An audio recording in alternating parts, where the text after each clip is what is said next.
नमस्कार, आप देख रहे हैं इंडिया न्यूज और आपके साथ मैं अभिषेक पांडे। बुलेटिन की शुरुआत आपको बता दें कि करेंगे अहम जानकारी से। बात करेंगे निकाय चुनाव को लेकर, जहां यूपी में नगर निकाय चुनाव का बिगुल बज चुका है। पहले चरण में 9 मंडलों के 37 जिलों में 4 मई को मतदान होना है और चुनाव को लेकर राजनीतिक दलों में गहमागहमी तेज हो चली है। खासतौर पर प्रत्याशियों के नामों को लेकर राजनीतिक पार्टियों में उठापटक भी शुरू हो चुकी है। खासकर सत्ताधारी बीजेपी में निकाय चुनाव के टिकट को लेकर 2 दिनों तक चली मंथन के बाद मेयर और पार्षद पद के उम्मीदवारों के नामों को लेकर मोहर लग चुकी है, जिसके बाद माना जा रहा है कि जल्द ही बीजेपी अपनी सूची जारी कर सकती है। और इससे पहले लखनऊ में बीजेपी कोर कमेटी की बैठक हुई और बैठक में सभी मेयर पद और नगर पालिका अध्यक्षों के नामों को लेकर चर्चा की गई। बैठक में एक सुझाव यह भी आया कि सभी मीटिंग मेयर को चुनाव मैदान में उतार दिया जाए, लेकिन इस पर आखिरी फैसला होने के लिए केंद्रीय नेतृत्व को अधिकृत कर दिया गया है। बताया जा रहा है कि मेयर और नगर पालिका अध्यक्ष के नाम पर चर्चा करते वक्त जातीय समीकरण का भी खास ख्याल रखा गया है। और वहीं समाजवादी पार्टी में स्थिति बेहतर करने की चुनौती है। पिछड़े और दलित जातियों को एक साथ लाकर जातिगत समीकरण साधने की कोशिश में जुटी हुई है सपा, जबकि बसपा को पुरानी सीटों को बचाए रखने के साथ साथ नई सीटों पर जीत हासिल करने की चुनौती बनी हुई है। मुस्लिम दलित गठजोड़ पर फिर से बसपा ने अपने पहली लिस्ट में फोकस किया है। साथ ही कोर वोटर्स को वापस हासिल करने के लिए नेताओं को जमीनी स्तर पर उतरने की योजना बनाई गई है। तो वहीं सोहेल देव, अपना दल और निषाद पार्टी भी मैदान में ताल ठोक रही है, जबकि कांग्रेस और आम आदमी पार्टी अकेले अकेले दम पर चुनाव मैदान में उतर रही हैं और दम भर रही हैं। बहरहाल नगर निकाय चुनाव में टिकट के लिए प्रत्याशी अपने अपने पार्टी कार्यालयों का चक्कर लगा रहे हैं। सपा आरएलडी में खींचतान के बीच आम आदमी पार्टी अपने लोक लुभावन वादों से जीत का दम भर रही है। अब देखना यह होगा कि आने वाले समय में सिटी पर सरताज कौन होगा। तो इस मुद्दे पर आज की हमारी चर्चा जो है आधारित रहेगी। हमारे साथ कुछ खास मेहमान जो है जुड़ेंगे और सभी दलों से मेहमान हमारे साथ जुड़ेंगे और चर्चा इसी पर हम करेंगे कि किस तरीके से जातीय समीकरण को साधने का प्रयास तमाम दलों की ओर से किया जा रहा है, किस तरीके से तमाम दल जो हैं वो चुनावी मैदान में उतर चुके हैं।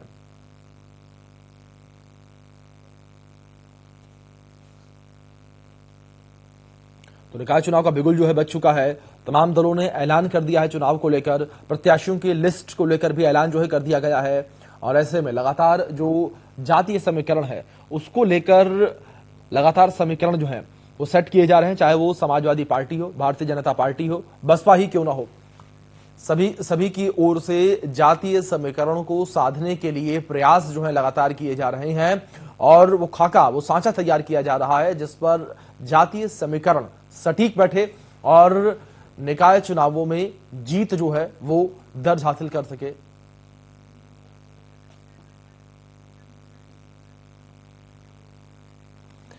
चलिए चर्चा की शुरुआत करेंगे। हमारे साथ कुछ खास मेहमान जुड़ गए हैं, सीधा आपका परिचय उनसे करवा देते हैं। भारतीय जनता पार्टी से प्रवक्ता ओपी सिंह जी जुड़े हैं, राज शर्मा जी कांग्रेस प्रवक्ता, तो वहीं विनय सिंह बीनू जी जुड़े हैं, प्रवक्ता हैं सपा से, रोहित अग्रवाल जी हैं प्रवक्ता आरएलडी से, और राजीव रंजन जी पॉलिटिकल एक्सपर्ट के तौर पर हमारे साथ चर्चा में शामिल हुए हैं।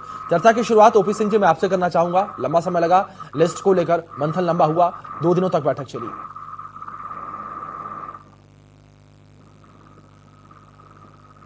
आप अपना सवाल रखें। ओपी सिंह जी आवाज मिल रही है आपको मेरी?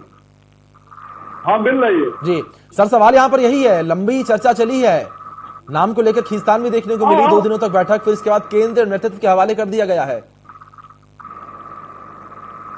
हर पार्टी की अपनी अपनी रणनीति होती है जी। हमारे यहाँ लोकतांत्रिक तरीके से जो है प्रत्याशियों का चयन होता है जी। कोई व्यक्ति विशेष एक की मोहर नहीं रखी जी। जो दूसरी पार्टियों में आप देखने को मिलेगा जी। कि एक राष्ट्रीय अध्यक्ष जब चाहे तब उसकी मोहर लग जाए, लेकिन हमारे यहाँ नहीं। हमारे यहाँ जिले से, संगठन से, जो जिले के पदाधिकारी वहां से शुरू होता है और प्रदेश स्तर पर जाकर के उनका मंथन के बाद चयन होता है। वो सारी प्रक्रिया लगभग पूरी हो चुकी है और अगले कुछ ही घंटों में या कल तक हमारे प्रत्याशियों की सूची जारी हो जाएगी। हमारी नगर निकाय के चुनाव लड़ने की तैयारी 2022 के विधानसभा चुनाव के बाद से ही लगातार जनता ने, भारतीय जनता पार्टी की परंपरा रही है सतत संवाद, सतत जो है संपर्क और सतत सेवा भाव। ये 3 मूल मंत्र है हमारे यहाँ पार्टी के। जी। वो तीनों जो है पिछले वर्षों से पार्टी के कार्यकर्ता लगातार लगे हुए जी। हैं। रही बात इस चुनाव में जीत और हार की, जनता के जनादेश के हिसाब से 2014 से लगातार, जी। चाहे वो विधानसभा, 2 विधानसभा, 2 लोकसभा, विधान परिषद, जिला पंचायत, सारे चुनाव हम जीतते चले आ रहे हैं। यहाँ तक कि जी। 2012 से 17 तक समाजवादी पार्टी की सरकार थी, लेकिन समाजवादी पार्टी, कांग्रेस, आप इनमें से किसी भी दल का नगर निगम में खाता नहीं खुल। इससे आप अंदाज लगा सकते हैं कि शहरी क्षेत्र में जनता ट्रिपल इंजन की सरकार बनाने के लिए वो पूरी तरह से उत्सुक है भारतीय जनता पार्टी पाने के, और जिनके खाते नहीं खुले अब तक चुनाव में, नगर निगमों में, हाँ, उनके लिए चुनौतियां हो सकती है। दूसरी बात, अभी आप चर्चा कर रहे हैं सर जी, ये जो जाति और ये है, ये दूसरे पार्टियों की रही है, और इसके आधार पर 2014 के पहले उनको सफलताएं मिलती रही। लेकिन अगर आप ध्यान से देखें तो 2014 के चुनाव के बाद से सारे जाति समीकरण टूट चुके हैं, क्योंकि जो लोग जातिवाद का नारा देते थे, तुष्टिकरण का नारा देते थे, वो सब नारा जनता ने फेल कर दिया, और भारतीय जनता पार्टी के नारा सबका साथ, सबका विकास, सबका विश्वास और सबके प्रयास में अपने को समाहित कर ठीक है ओपी जी, ठीक है ओपी जी, आपकी बात को समझा मैं, ठीक है, बहुमत आप लोगों को मिला है, लेकिन कहीं ना कहीं जाति समीकरण को साधने का प्रयास आप लोगों ने भी किया। विनय सिंह जी, आपका रुख करूंगा, ठीक है। ओपी जी, दोबारा आता हूं एक बार, विनय, बाकी जो मेहमान है उनका भी मैं रिएक्शन ले लूं। विनय सिंह जी, आपका रुख करूंगा, किस तरीके से जाति समीकरण को साधने का प्रयास यहां पर किया जा रहा है, और किस तरीके से मजबूती से अपनी दावेदारी पेश करने के लिए समाजवादी पार्टी जो है रोड मैप तैयार कर रही है? देखिए, समाजवादी पार्टी सभी जात, सभी धर्म को लेकर के चलने वाली पार्टी है जी। समाजवादी पार्टी के अंदर विद्वेष की भावना से कार्य नहीं होता, जैसा कि हमारे मित्र भारतीय जनता पार्टी के अभी कह रहे थे कि हम लोकतांत्रिक ढांचे को, ये वो, लोकतंत्र का गला घोंटने वाले लोग लोकतांत्रिक प्रक्रिया को बहाल करने की बात करते, थोड़ा हास्यास्पद लगता। खैर, उनका मामला है, लेकिन समाजवादी पार्टी हर वर्ग, हर धर्म, हर सबको लेकर, क्योंकि हम लोग लगातार बराबर लोगों के बीच में रहे हैं। अभी हमारे मित्र ने कहा कि हम 14 से या 12 से लगातार हमको जनता जनार्दन आशीर्वाद देती रह रही है, और यही अहंकार का जब नशा होता है तो नशे के में जो है आदमी गलतियां करता है। इसी अहंकार के नशे में इन्होंने पूरे समय, जनता ने इन्हें आशीर्वाद दिया, लेकिन जनता के लिए इन्होंने कार्य नहीं किया। आप देख रहे होंगे जिस तरह से गलियों में नालियां, बजबजारी, सड़कें टूटी हुई हैं।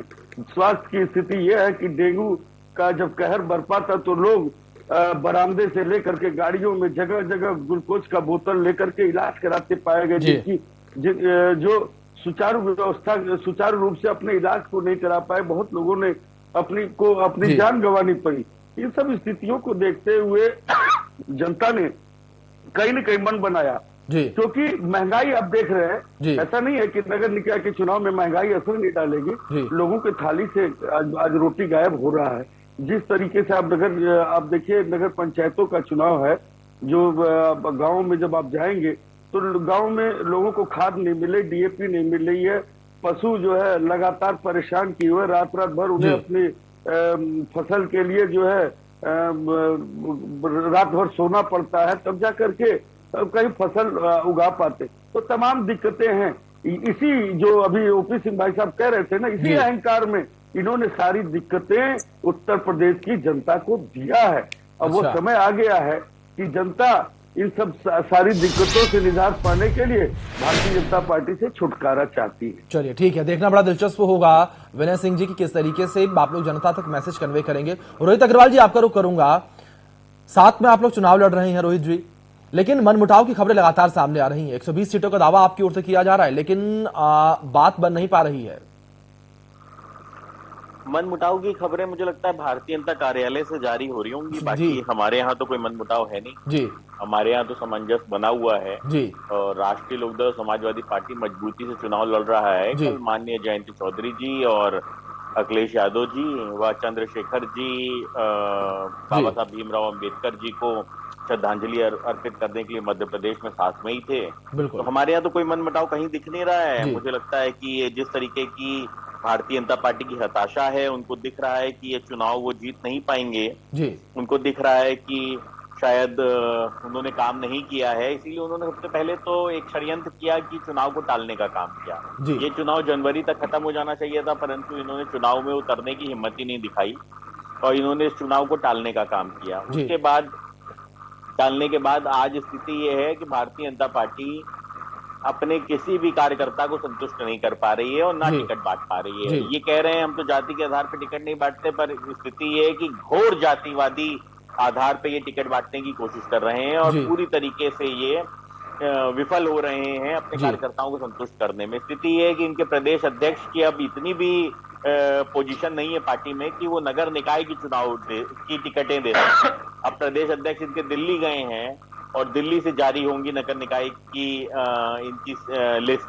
तो अब आप स्थिति खुद देख सकते हैं कि भारतीय जनता पार्टी कितना कमजोर महसूस कर रही है। चलिए ठीक है, क्योंकि लेकिन धरातल पे काम किया नहीं, जनता के लिए काम करो। रोहित जी जल्दी से जवाब आपसे इस पर भी चाहूंगा। जो 120 सीटों को लेकर लगातार बातें चल रही हैं, उसको लेकर क्या कुछ कहना चाहेंगे आप? लगातार ये कहा जा रहा है कि पंचायत और पालिका की करीब 120 सीटों पर दावा कर रहे हैं आप लोग। अभी भी जब मैं आपके साथ डिबेट कर रहा हूं तो मैंने अभी जस्ट एक लिस्ट और ट्वीट की है जी। एक लिस्ट मैंने अभी 1 घंटे पहले ट्वीट की थी और एक लिस्ट अभी मैं आपको, जब मैं आपसे वार्तालाप कर रहा था उसी समय मैंने एक लिस्ट और ट्वीट की है। निरंतर हमारी लिस्टें जारी हो रही हैं और समाजवादी पार्टी के साथ राष्ट्रीय लोकदल मजबूती से अपने कैंडिडेट मतलब आप लोग रोहित जी समाजवादी पार्टी के साथ मजबूती के साथ खड़े हैं, ठीक है।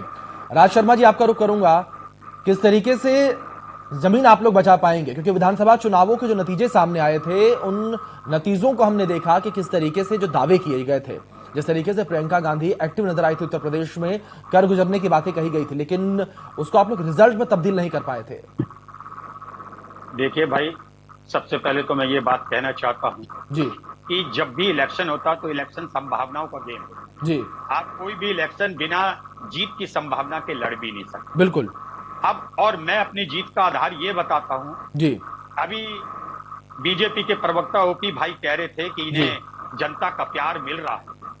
इसमें तो दो राय नहीं कि इन्हें जनता ने बहुत प्यार से चुना था और जनता ने इतने प्यार से चुना था कि ये लोग पागल हाथी की तरह पागल हो गए और कोई काम नहीं किया इन्होंने। मैं ओपी भाई से ही पूछ रहा हूं, ये बता दें अभी 3 दिन से 4 दिन से कौन सा टीवी में प्रकरण इन्होंने चला दिया और अभी 29 तारीख तक के लिए प्रकरण को टालते चले जाए, क्योंकि भारतीय जनता पार्टी का एक सिद्धांत है। ये इलेक्शन के मोड में रहते हैं जैसा कि ये कहते हैं, इलेक्शन के मूड में रहते हैं जैसा कि ये लोग कहते हैं। तो इन लोगों के पास देश के लिए या प्रदेश के लिए कुछ करने के लिए नहीं है जी। यही एक ऐसी पार्टी है हिंदुस्तान में जिनके नेता, जिस पार्टी के नेता जो कहते हैं उसी को झुठला देते हैं जी। उसी को वो जो नेता 1 महीने पहले या 6 दिन पहले या 11 दिन पहले या 2 साल पहले कहते हैं उसको ये टाल देते हैं, उसको ये करते नहीं। अगर इनसे बात की जाए तो आजकल ये बात करेंगे तो सिर्फ अतीक अहमद की करेंगे। 29 तक टाल दिया इन्होंने, मुख्तार अंसारी को टाल दिया, क्योंकि इन्हें और रोजगार की, स्वास्थ्य सुविधाओं की, बेसिक शिक्षा की, इन चीजों की बात इन लोगों को नहीं करनी है। तो मैं एक बात जरूर कह दूं कि इस बार जनता ने सोच लिया, लेकिन जनता ओपन मूड से नहीं कहना चाहती, क्योंकि जनता जान गई है कि चाहे उत्तर प्रदेश हो चाहे भारत में हो, ये सरकार दमन की रणनीति पे काम करे। अगर आप इनके खिलाफ बोलोगे, ये आपके खिलाफ षड्यंत्र रचने लेंगे। तो निश्चिंत हो जाइए कि हमारी पार्टी को इस बार मतदाताओं का प्यार जरूर मिलेगा और मतदाता भी जानता था। अभी मैं सब प्रवक्ताओं की बात सुन रहा था, ये जातिवाद कांग्रेस ने कभी नहीं किया। अगर आप हमारी उत्तर प्रदेश में सरकार शायद 89 से नहीं है, लेकिन 89 के बाद और सन 2014 से तो और जातिवाद फैल गया। भारतीय जनता पार्टी ने इस देश को, प्रदेश को डुबो दिया। ये सिर्फ टीवी में अपने चलाती हैं, जैसे सारे जितने भी ज्वलन होते हैं वो। इसलिए आप निश्चित हो जाइए कि भारतीय जनता पार्टी को पता चल जाएगा। और जहां तक ये कह रहे हैं भारतीय जनता पार्टी में, मैं दावे के संग कह सकता हूं ओपी भाई को, इनके यहाँ सिर्फ 2-3 आदमियों की चलती है। बताइए, उत्तर प्रदेश का चुनाव हो रहा और ये दिल्ली भेज रहे हैं इनके प्रदेश अध्यक्ष। अगर उन्हें इतनी भी छूट नहीं है तो मैं सोचता हूं कि जो प्रदेश अध्यक्ष की एक अहमियत है वो भी खत्म कर रहे हैं। चलिए ठीक है, वो तो लेकिन राज जी चलिए ठीक है, वो तो इनका पार्टी का इंटरनल मैटर है कि किस तरीके से जो सूची वो जारी करेंगे वो अलग बात है। ठीक है, एक रिएक्शन अब राजीव जी का भी लेते हैं इस पर। ठीक है, जो कहते हैं उसका एक चलिए ठीक है राजीव, ठीक है, एक है। रिएक्शन राजीव जी का भी लेते हैं इस पर। राजीव रंजन जी पॉलिटिकल एक्सपर्ट के तौर पर हमारे साथ जुड़े हुए हैं। राजीव जी। हाँ राजीव जी, सवाल आपसे यहाँ पर यह है कि जिस तरीके से आपने भी यहाँ पर जो सभी मुख्य दल हैं उनके प्रवक्ताओं को सुना, किस तरीके से प्लानिंग है, प्लॉटिंग है, किस तरीके से आप देखते हैं निकाय चुनावों को? क्या आपको लगता है कि जातीय समीकरण सट बैठ पाएगा निकाय चुनाव पर, या जनता जो है विकास के मॉडल के आधार पर वोट करेगी, या जातीय समीकरण जो है वो कहीं ना कहीं प्रमुख मुद्दा रहेगा?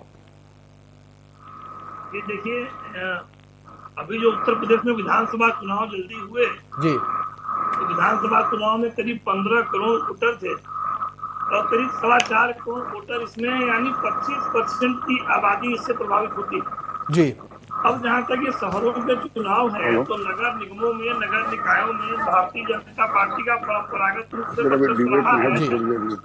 और जब बड़ी खराब भारतीय जनता पार्टी की स्थिति थी उस समय भी वर्चस्व रहा था।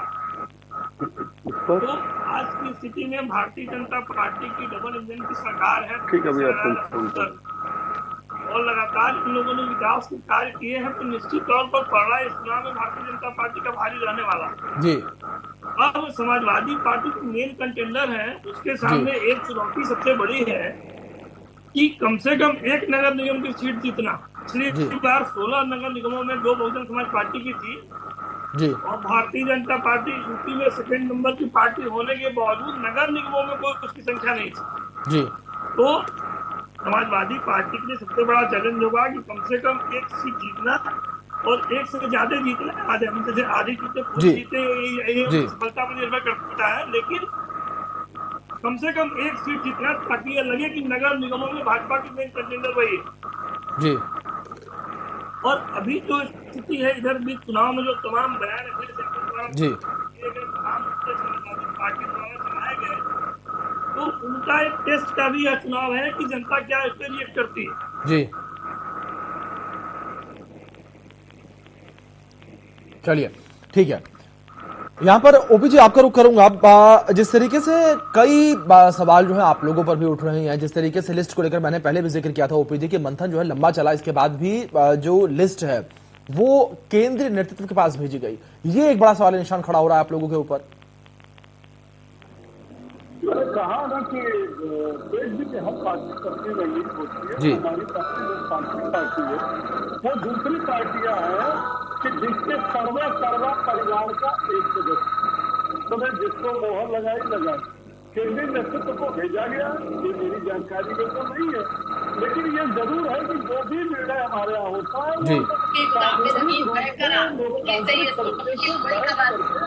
भाई इतना ज्यादा डिस्टरबेंस है और ना तो कोई आवाज आ रही है जी, उसको सही कराइए, अदरवाइज क्या मतलब है। जातिवाद की और उसकी बात कर रहे थे 2022 के विधानसभा चुनाव में ये का खुलेआम नारा किसने लगाया?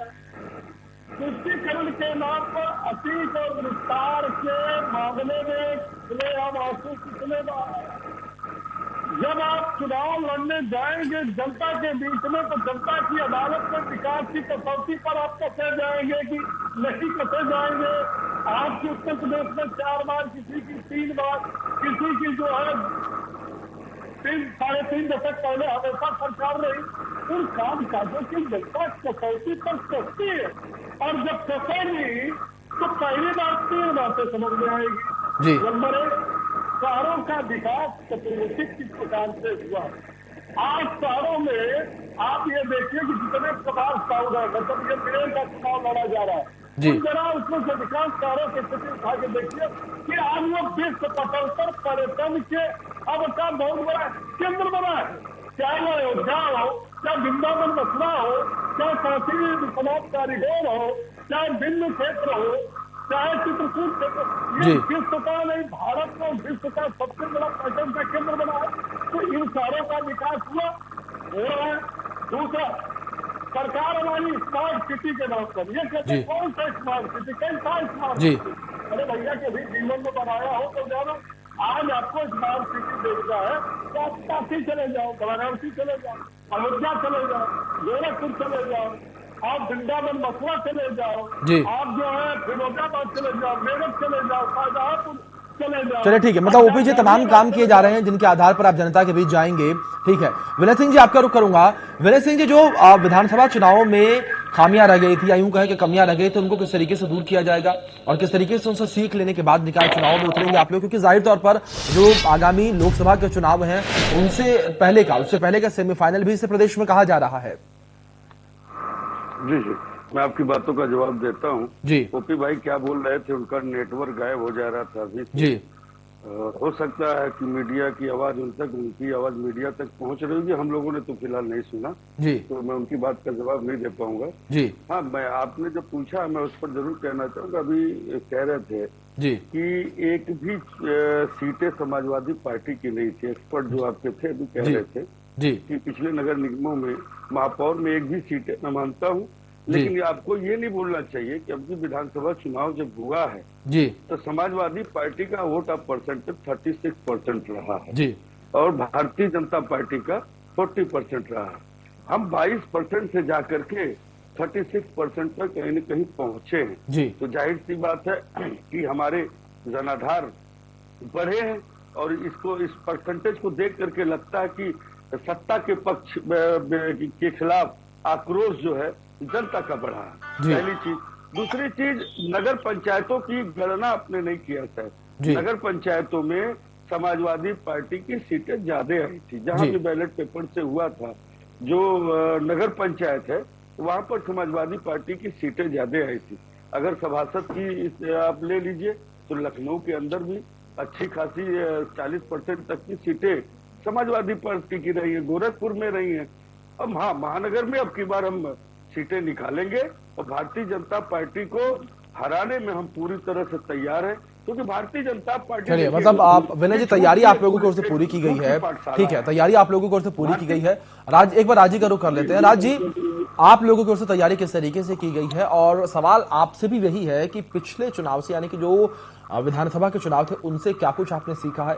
क्या गलतियां जो आप लोगों ने की है, जिन गलतियों को आप लोग दोहराएंगे नहीं निकाय चुनाव में, क्योंकि लोकसभा के चुनाव भी प्रदेश में और देश में बेहद नजदीक है? आप ये मेरे से सवाल? हाँ, राज शर्मा जी आपसे।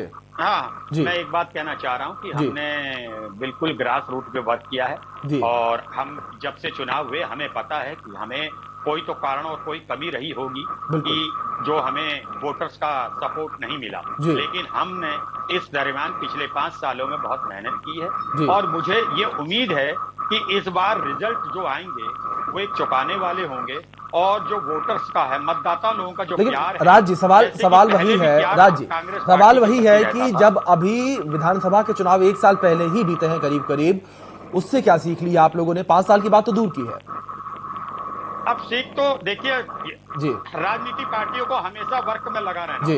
हम वर्क में रह रहे। देखिए कोरोना काल में भी हमने सबसे ज्यादा, कांग्रेस पार्टी ने सबसे ज्यादा मदद की। पूरे कोरोना काल में जब कोविड चल रहा था तो एक कांग्रेस पार्टी मात्र थे और कांग्रेस पार्टी के ही राष्ट्रीय नेता थे जो रोड पे दिखाई देते थे। भारतीय जनता पार्टी ने कुछ नहीं किया। मुझे बता दें भारतीय जनता पार्टी ने क्या किया। तो इसलिए हमें उम्मीद है कि मतदाता इस बार हमारी तरफ भी देखेगा। चलिए, मतदाता आपकी तरफ देखेगा। राजीव जी, जल्दी से आपका रुख करना चाहूंगा, लास्ट कुछ मिनट बचे हुए हैं। ठीक है, राजीव जी का रुख कर लेते हैं। राजीव जी, आपको लगता है जो दावे किए जा रहे हैं सही है? किस पार्टी के दावों को आप ज्यादा मजबूत समझ रहे हैं? आवाज कम आती है, एक तो सुनाई। राजीव जी, आवाज मिल रही है आपको मेरी? चलो, लगता है राजीव जी तक हमारी आवाज नहीं पहुंच पा रही है। तमाम मेहमान हमारे साथ जुड़े, आप सभी मेहमानों का बहुत शुक्रिया, आपने अपना कीमती वक्त इंडिया न्यूज उत्तर प्रदेश उत्तराखंड को दिया। लेकिन इन सब के बीच देखना दिलचस्प ये रहेगा कि जिस तरीके से तमाम दावे तमाम दलों की ओर से किए जा रहे हैं, इन दावों को किस तरीके से प्रदेश की जनता देखती है और किस तरीके से इन दावों के आधार पर मतदान करती है। फिलहाल बड़ी बहस में इतना ही। आप बने रहे इंडिया न्यूज के साथ। धन्यवाद।